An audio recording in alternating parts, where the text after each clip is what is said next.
안녕하십니까? 업무 효율성 향상을 위한 엑셀 2013 실무 함수를 강의할 장미입니다.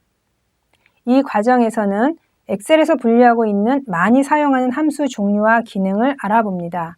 업무에 적합한 함수들을 사용하여 작업을 효율적으로 할 수 있도록 합니다.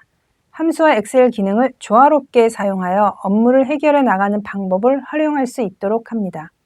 기대 효과로는 함수에 대한 이해도가 높아집니다. 업무의 함수를 적재적소에 사용할 수 있습니다. 여러 함수를 중첩해서 사용할 수 있습니다. 함수를 활용하여 엑셀 기능을 더 효과적으로 사용할 수 있습니다. 목차를 살펴보면 함수 종류와 기능을 알아보겠습니다. 그리고 함수를 날짜 업무와 관련되는 함수, 계산 업무 관련 함수 활용, 검색 업무 관련 함수 활용, 분석 업무 관련 함수 활용으로 나눠서 진행하겠습니다. 일부 함수 종류와 기능 알아보기에서는 엑셀에서 분류하고 있는 함수 종류에 대해서 알아봅니다. 그리고 각 함수 종류에서 알아야 될 기본적인 함수에 대해 설명하고 사용법을 알아봅니다. 다른 함수 종류는 날짜 시간 함수, 텍스트 함수, 수학 통계 함수, 정보 논리 함수, 찾기 참조 함수로 나누었습니다. 이것은 엑셀에서 더 많은 종류로 분류를 하고 있지만 이 강좌에서는 이 정도만 살펴봅니다. 2부 날짜 업무 관련 함수 활용에서는 식별 번호에서 생년월일 작성하기, 현재까지 근무기간 계산하기, 투자 신탁금의 지급일 계산하기, 텍스트 데이터를 날짜 숫자로 변환하기, 생일 전에 카드 발송 날짜 구하기라는 주제로 각각 함수를 활용합니다. 식별 번호에서 생년월일 작성하기에서는 식별번호로 부여된 생년월일이 있는데 이 앞에는 실제 1900이라든지 2000년대라든지 이런 부분이 없죠. 그래서 그것들을 실제적인 생년월일로 만들어주는 게 되겠습니다. 이때 중요한 점은 1900년생이냐 2000년생이냐가 문제가 되겠죠. 그래서 그것들을 함수를 가지고 1900년대와 2000년대를 구별해 주도록 합니다. 현재까지 근무기간 계산하기에서는 지정된 특정 날짜 기준으로 입사일을 계산해서 근무 기간을 계산하게 됩니다. 그래서 몇 년, 몇 개월, 며칠을 근무했는지 계산합니다.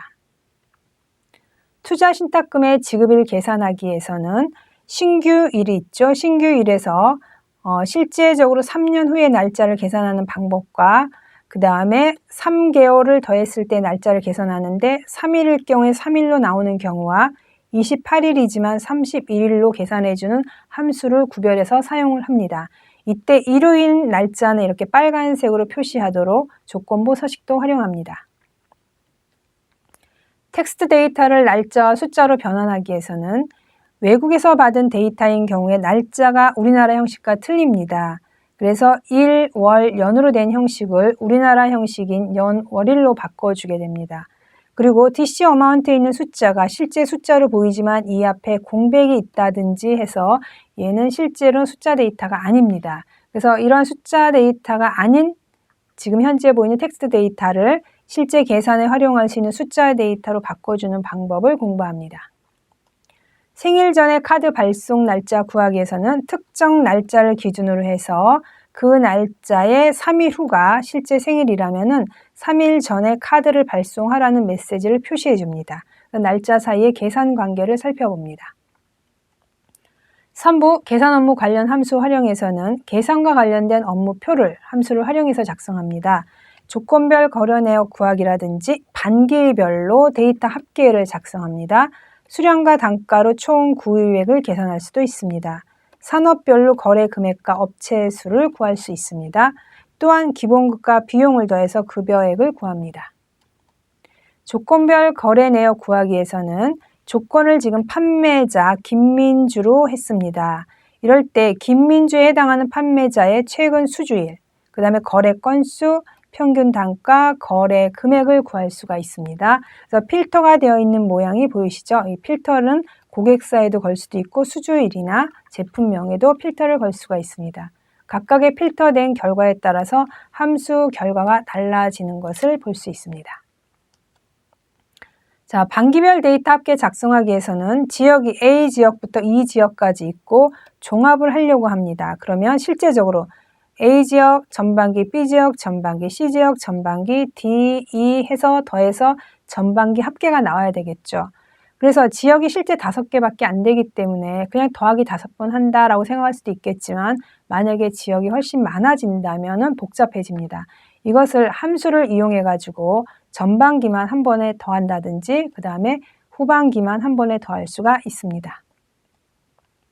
아르바이트 시간과 지급액 구하기입니다. 자, 여기에서는 현재 아르바이트 비용을 계산하는 날짜가 있고요. 그리고 그 다음 날짜에 아르바이트 비용이 계산이 되겠습니다. 그래서 근무 시간이 있고요. 언제 시작해서 언제 끝난다. 그리고 몇 시간 근무한다라는 표를 만들 수가 있고 지급액을 계산하게 되겠습니다. 자, 그런데 이때 왼쪽에 있는 표는 숫자로 나와 있는 거고 오른쪽은 시각적으로 딱 보는 거죠. 아, 3시간 근무, 2시간 근무, 언제부터 언제까지 하루 종일 근무 이런 식으로 시각적인 표현을 조건부 서식을 활용해서 할 수가 있습니다. 수량과 단가로 총 구입액 계산하기 위해서는 필요 수량이 있는데 필요 수량이 예를 들어 15인 경우 20을 주문해야만 됩니다. 왜냐하면 주문 단위가 10의 배수이기 때문에 그렇습니다. 16일에도 20이 되겠죠. 10은 그냥 10, 45면 50으로 변환해주는 함수에 대해서 공부를 합니다. 그리고 총 주문 금액을 전체 금액을 더해도 되겠지만 단가와 주문 수량을 곱한 거를 전체적으로 더하는 함수에 대해서도 공부합니다. 산업별로 거래 금액과 업체 수 구하기 위해서는 2015년 시트에 있는 데이터와 2016년 시트에 있는 데이터를 가져다가 하나로 보기 편하게 만듭니다. 그래서 2015년 데이터 산업 분류별로 합계, 금액의 합계죠. 2016년 데이터 합계를 놓고 차이를 계산해서 성장률을 계산하게 됩니다. 이러한 것들이 이제 산업 분류별로 되어 있는 금액이 될 수도 있고요. 산업 분류별로 되어 있는 업체 수를 계산할 수도 있습니다. 기본급과 비용을 더해서 급여액 구하기입니다. 여기서는 비용 코드가 있는데 비용 코드에 있는 업무비와 판공비, 영업비를 구해주는 게 되겠습니다. 이때 이제 여러분이 중요하게 보셔야 될 것은 보시는 것처럼 이제 판공비 같은 경우도 이제 쭉 있다 보면 109번이 없고요. 영업비에서도 103번, 105번, 108번 등이 없는 걸 볼 수 있죠. 그렇기 때문에 이렇게 없는 코드 변화를 고려하면서 우리가 합계를 구할 수 있는 함수에 대해서 공부합니다. 4부 검색 업무 관련 함수 활용해서는 우수 회원 명단 작성하기, 무역 거래량과 도시를 찾는 거, 무역 거래량 검색표 작성하기, 연도별 교육 수료 현황 작성하기, 그다음에 자료에서 개인 성적표를 작성을 할 수 있습니다.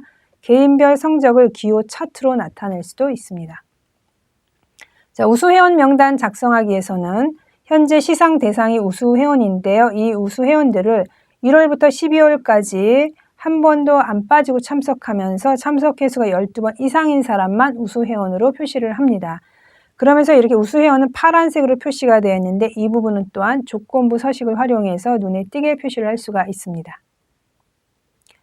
무역 거래량과 도시 찾기에서는 하남성의 2016년 거래량, 왼쪽 지역에서 하남성을 찾는 거죠. 하남성에서 거래량을 찾아주고요. 또한 반대로 거래량이 가장 많은 도시, 2016년에서 가장 거래량이 많은 도시를 찾습니다. 찾아서 앞으로 가서 그 도시의 이름을 찾아주기도 합니다. 거래량이 높은 도시 1, 2, 3위를 구해줄 수도 있습니다. 무역 거래량 검색표 작성하기 위해서는 현재 시트 보시면 수출, 수입, 상품 수지라는 시트가 보이는데요. 이 해당하는 시트에서 값을 찾아오는 게 지금 시트 1에 있는 가나무역, 무역 현황 검색표가 되겠습니다. 항목명의 상품 수지와 수출, 수입을 갖다가 찾을 수 있는데 상품 수지 그러면 상품 수지 시트로 갑니다. 그래서 상품 수지 시트의 강소성의 2012년 금액을 찾아오는 거죠. 자, 수출 그러면 수출 시트에 가서 강소성의 2013년 값을 찾아옵니다. 자, 이런 식으로 해당하는 3개의 시트에 각각 가서 조건이 3개죠. 이 조건들은 다 클릭에 의해서 바로 선택할 수 있게 만들어지는데요. 해당하는 조건 3가지에 맞는 값을 찾아오는 검색표를 작성할 수 있습니다.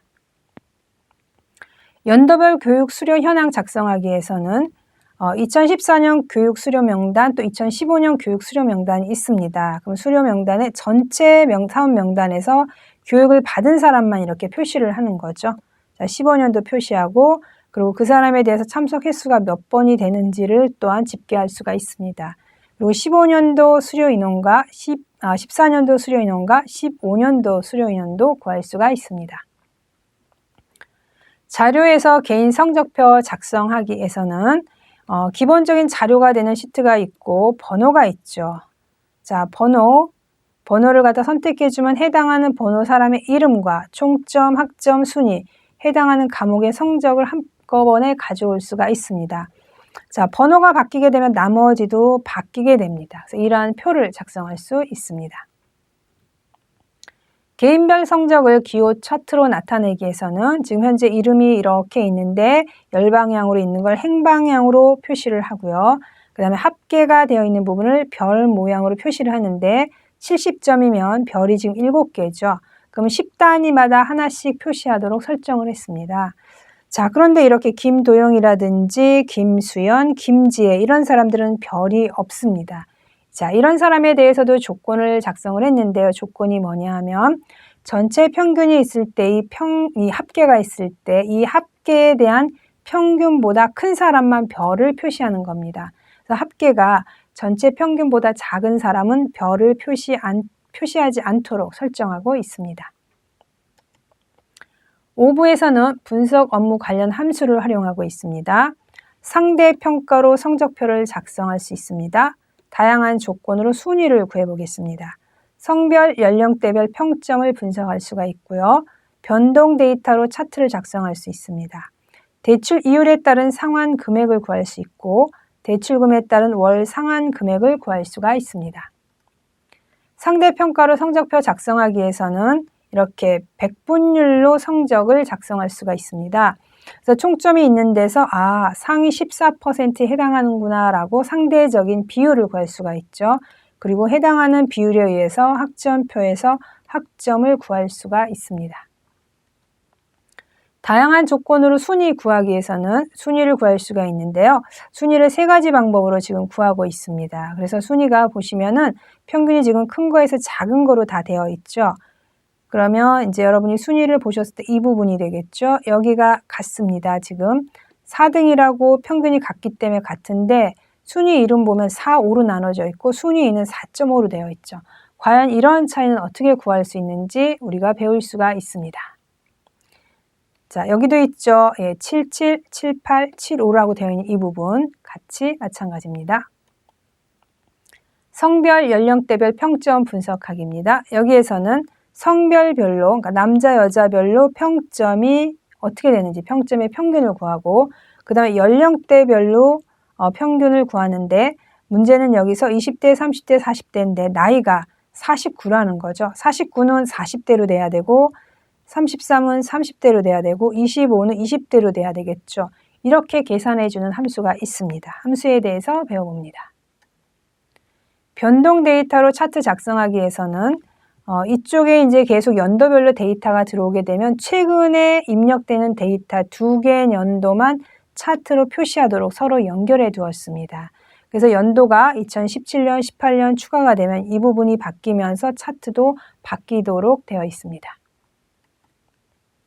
대출 이율에 따른 상환금액 구하기입니다.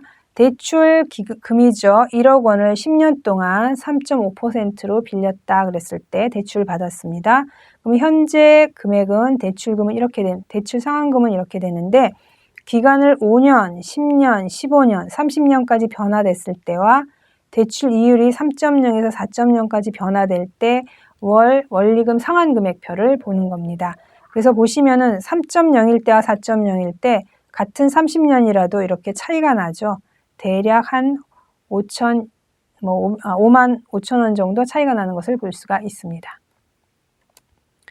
대출금에 따른 월 상환금액 구하기입니다. 자, 5천만 원을 5년 동안 3.4%로 빌렸습니다. 그래서 대출 상환액은 매달 같죠. 자, 이자를 보면 이자는 점점점 줄어들고 원금은 점점점 늘어나고, 그러니까 원금이 점점 많이 갚아지니까 이자는 줄어들겠죠. 그래서 대출 잔액이 얼마가 되는지를 알 수가 있고 마지막에 대출 잔액이 0원이 되는 걸 볼 수가 있습니다. 그리고 이러한 5년 동안 빌린 거에 대한 이자가 누계가 얼마가 되고 그 다음에 5년 동안 상환한 원금 결국 5천만 원이 돼야지만 상환이 완료가 되죠. 그래서 연도별로 상환 원금과 이자 누계액을 살펴볼 수가 있습니다. 감사합니다.